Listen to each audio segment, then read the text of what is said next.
Hello, everyone. Did you know that yucca plants could assist in managing diabetes? That and more on the Black Bear Medicine Bag Show. But let's get started with your host, Black Bear, also known as C. Walker. And you are watching the Black Bear Medicine Bag Show. Let's get started first with new trendy news. Native Americans are the hardest hit by syphilis.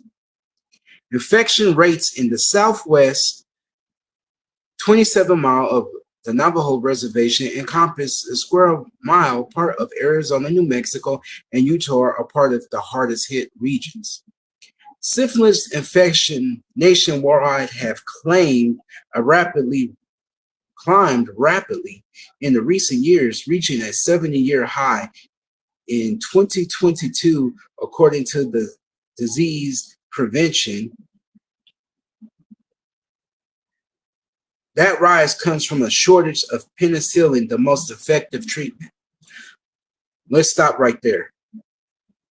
A lot of the indigenous nations already have antibiotics traditionally used. I'm thinking that if they would actually go back and use some of this traditional medicine that they could use, that they learn the right amount, trial and error, but they and put a little bit more money. We'll talk about more about this. Let me continue. Congenital syphilis passed from a pregnant person to a baby has similarly spun out of control. In 2022, the CDC reported 231 deaths in stillborns. In 2022, New Mexico reported the highest rate of congenital syphilis among other states.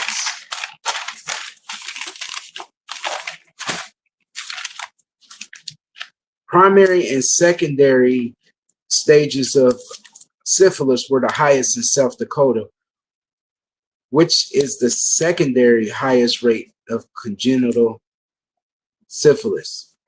I'm going to give you an estimate. They estimated that out of 100,000 people, 644.7 people in those regions of North Dakota, Arizona, Utah,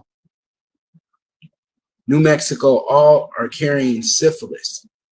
And by 2023, 3% of Native American babies have syphilis, congenital syphilis. And it says that the IHS, Indian Health Services, is funded by a congressional vote each year. It falls 50 billion short.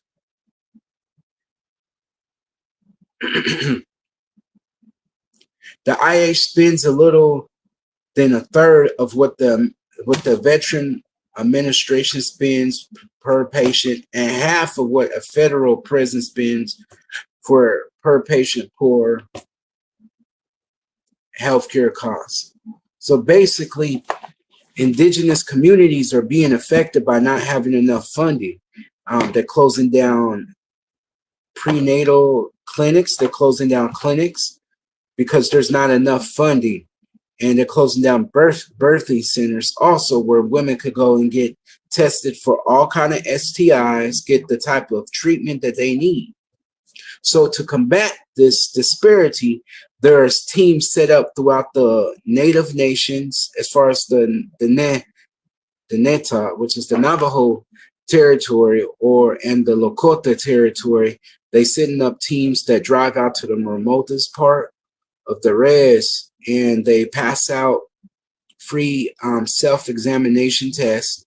They turn them in, and people who have already been diagnosed either from the test or by going to some of the facilities that are far away, they're able to get treatment. I think this is a pretty good way of dealing with a disparity of congenital and syphilis, and other levels, stages of syphilis. The same thing happened.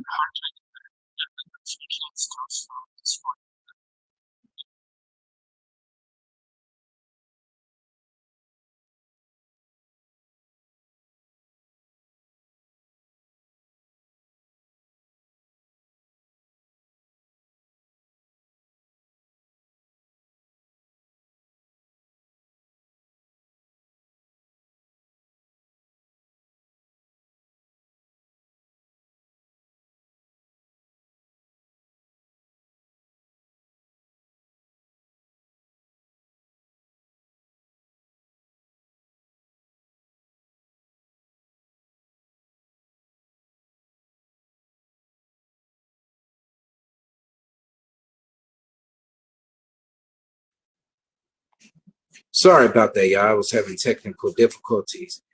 And basically, these drives assist with people finding out, are they exposed to it, or if they're carrying it, then they're able to receive penicillin and whatnot treatments for syphilis, which I find is very, it's not where we can't contain it. But the problem with taking with the same antibiotics is that if you take the same antibiotics over and over and over again, the virus or the bacteria, which is syphilis is a bacterial infection, it becomes immune to it. So there should be a lot of study of the old indigenous herbal remedies that are antibacterial to be able to fight this off. And you're probably going to have to use a high level of it, but not too toxic, but enough where somebody could deal with it.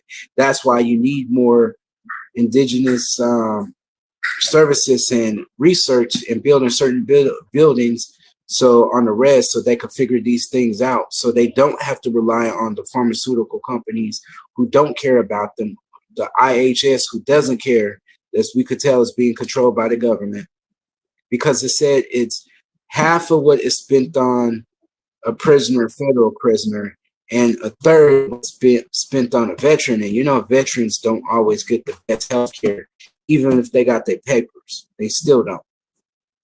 All right, let's move on into other indigenous news. The Child Welfare Act of 2024 will help states improve their compliance with IWAC, which helps Indian children remain in tribal culture. With Indian children disproportionately represented in the foster care system, this bill will help achieve better outcomes for Indian children. So, there was a time when a lot of Native children outside of reservation schools were being ripped away from their parents for what not reasons by white individuals and everybody else, but mostly white individuals. They would go to the reservations and say, this little boy, this little girl is living in poverty. They need a new home. They need to be Christianized. They need to be saved. I'm an indigenous person that's a Christian, but also I understand that they misuse the word of God. A lot of times they misrepresent the name of Jehovah, Yahweh, Yeshua, Jesus. They misuse that in order to do what they wanted to do. And they use it even to this day to misrepresent themselves. But back to the Child Welfare Act.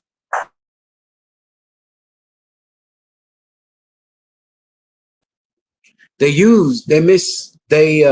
Child Welfare Act protects against such atrocities. The tribes have more power now to say, no, my child is not leaving Navajo country or Apache country. No, my children isn't leaving Lakota land. The reason that these diseases are allowed so they could get rid of the native population. Nothing's new under the sun, as Solomon said. They gave blankets of smallpox and they gave blankets of measles a long time ago. Now the Indian Health Services is not having enough funding on purpose by the federal government so they could get rid of the native nations. This is a way to get rid of them. Unlike nothing new, we saw it in the Black indigenous community, in the Black community with the Tuskegee Airmen, where they knew they had treatment for Black people, but they didn't give it to the Black soldiers. They let a lot of them get so bad there was no cure on purpose. The same thing is being repeated again. They didn't learn. They don't care. But it's up to you and I to protect ourselves, protect our children, protect the land if we can. So understand how to protect yourself on a physical level. Understand how to protect yourself when it comes to using medicine that's available and not using antibiotics over and over again, because that's why there's a shortage, because the whole world is using the same old antibiotics and not using nothing natural that could do it too. I'm not saying don't use it, but I'm saying use other things if antibiotics not available, or things to enhance it. Also, there's things out here to enhance antibiotics. Natural fruit.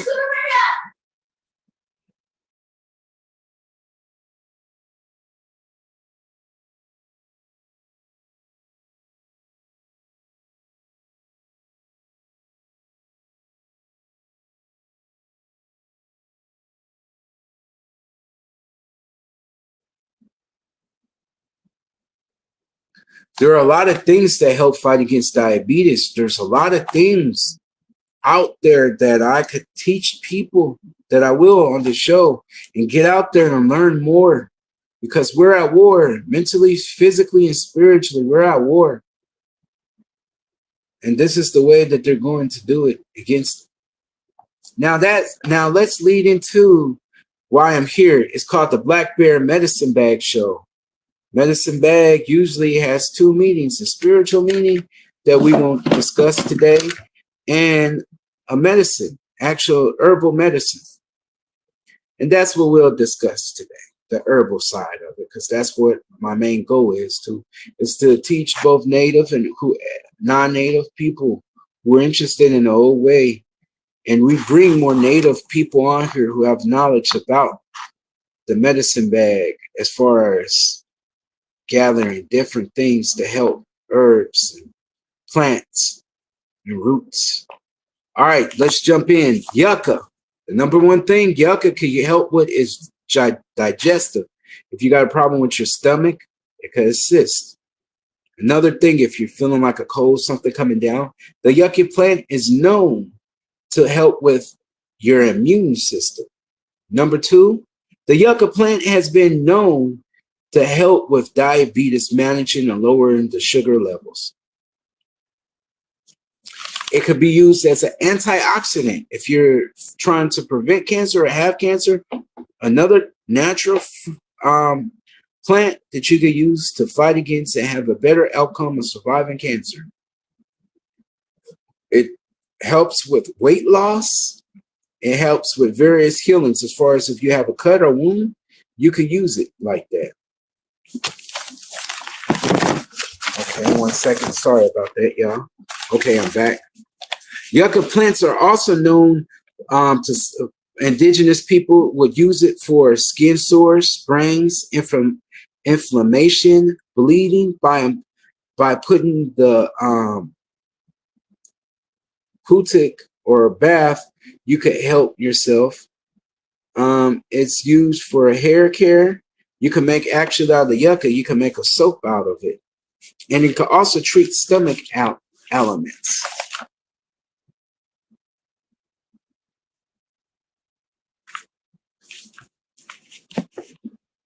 Okay, the next plant that I will talk about will be the cricote, or grease shrub, or covierno, or the governor plant.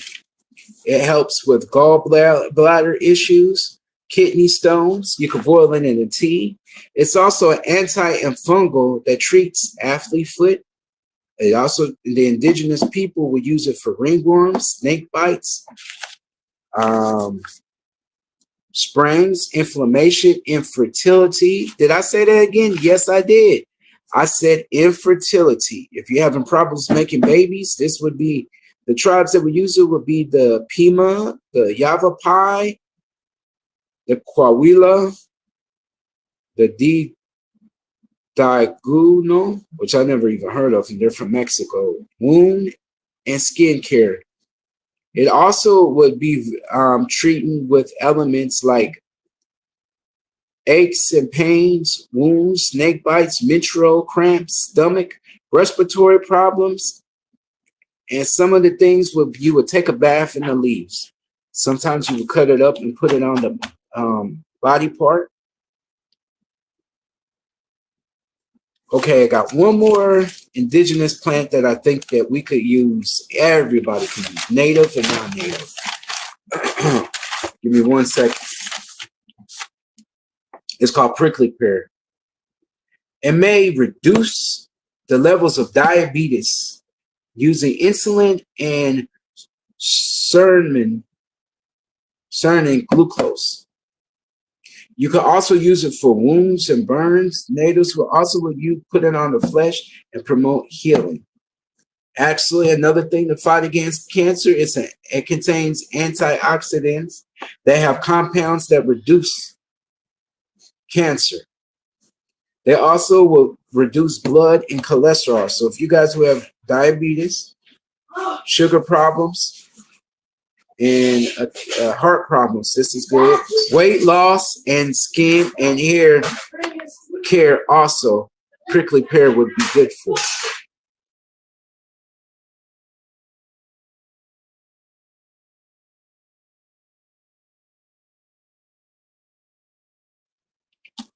These are 3 indigenous Southwest plants that the indigenous nations used to improve their life. Now, I want to go into the trending topic. Trendy topic, native or not. Who is qualified to claim indigeneity? What is indigeneity? Some people would say enrolled in a federally recognized tribe and having tribal citizen is what makes you native. Other people would say, my grandmother told me so. My grandfather told me so. That's what makes me native. Other people feel like, I just feel native today. But is there something more that makes you native? Is it knowing the language, living the life, having a certain lifestyle that will let everybody know around you? Or is it a blend of everything? Certain people feel like, hey, I got this tribal card, I'm native enough. Other people live off the res, and that's native enough for them. Whatever it may be, we will get deeper into this topic later on when I bring more guests on to dive into it. I will bring people from federally recognized tribes. We'll bring people from state recognized tribes. And I will ask them as individuals, what makes you native? I will take myself, for example. I'm not enrolled in any federally recognized tribe, but I got family members that are. Because my great-grandmother decided not to enroll with a tribal nation because at that period of time, there was no jobs. She was just trying to survive. So other people would say you missed out on being indigenous. But did I? My great-grandfather spoke an indigenous dialect that wasn't Spanish. Even though we're Mexican indigenous, it was not Spanish. It was an indigenous dialect. Another aspect of me being native is eating meat tortillas, learning tribal medicine, talking, engaging in indigenous people. But, that's my idea of being native. Everybody has a different idea. And you have to find what makes you native and live with that and be okay with that, no matter what level it is. Nobody could tell you what is it. But now, if you want to receive certain benefits, like benefits from the Indian Healthcare Service, then you have to be enrolled with a federally or state recognized tribe, but mostly federally recognized for that in particular. Number 2, if you want to receive from the tribal nation who has fish and gaming rights and resources that pay out because they have those certain things, you have to be enrolled with that in particular tribal nation in order to receive those benefits. But those are just benefits, and royalties are paid to the native nations, not because they're native, but that's what their native nation in particular gives out. It's no other than belonging to a certain company that pays a certain amount of money for its employees only and nobody else. The same way as it is when it comes to the money. They only pay their own, which makes sense. Is their right. Because if you take away all of the fish, you take away all of the of the traditional food of gathering herbs and plants to make you well. And then you need a way to support you and your family. And the old way is gone because of pollution and deforestation and pollution of the water. What else is left for you to do than do whatever that you can, as far as making podcasts, as far as going to Washington rallying, whatever way that you have to support your family and your nation. There's nothing wrong with that. Whatever, because we as indigenous people, we shall remain with the help of the Creator. Let me reemphasize that whatever way that we have to remain, we shall remain. Until we meet again, people. I know this was a shorter Black Bear Medicine Bag podcast. I'm trying to get shorter and shorter to hold people's attention span. Also, my co-host, he's busy with training, and he's going back to school with class. That's another thing. Educate yourself so you could be a valuable member in the tribal nations, because they build in nations. And if people who can't get fairly recognized, maybe you could go to some of these nations, offer your services, especially in telecommunication and law and healthcare services. This is what the native nations need to build and to productive, so they shall remain. Maybe you could do that, and you do it well enough that they adopt you back in. Adoption is another way of being indigenous and being native. Adopt back into where you come from. If you can't tribally enroll, that's still around. Thank you, Wadoski. Until we meet again, take care.